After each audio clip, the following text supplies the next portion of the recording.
माझ्या प्रिय विद्यार्थ्यांनो, बघा नफा तोटावरील अजून एक उदाहरण आपण बघूया।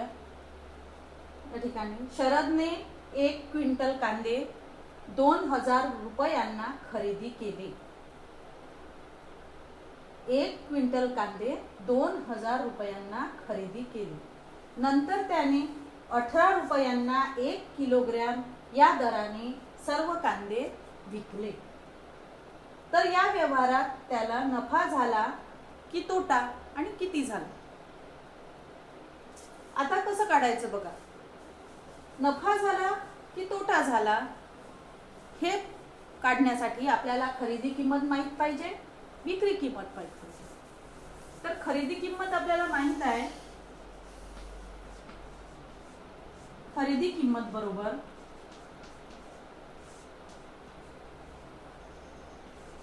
₹2000।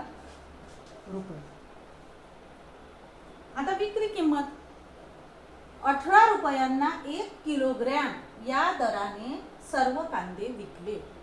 मग विक्री किंमत 18 रुपये राहील का? नाही। त्याची विक्री किंमत काय? तर 1 किलोग्रॅम कांदा 18 रुपयाचा विकला। असे किती होते कांदे?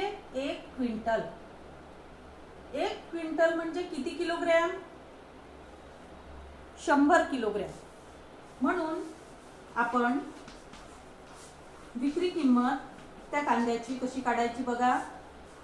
विक्री किंमत 1 क्विंटल मध्ये 100 किलोग्रॅम कांदे आहेत आणि ते किती रुपयांना विकले? 1 किलोग्रॅम 18 रुपयाप्रमाणे, म्हणजे 100 गुणिले 18। गुणाकार येईल 1800 रुपये। 1800 रुपये काय आलं? विक्री किंमत। बघा आपल्याला खरेदी किंमतही मिळाली, विक्री किंमतही मिळाली।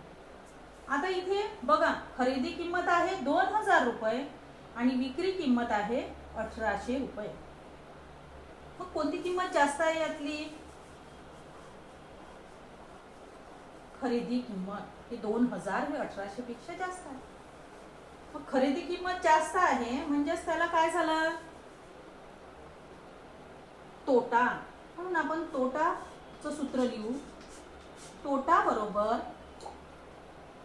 खरेदी किंमत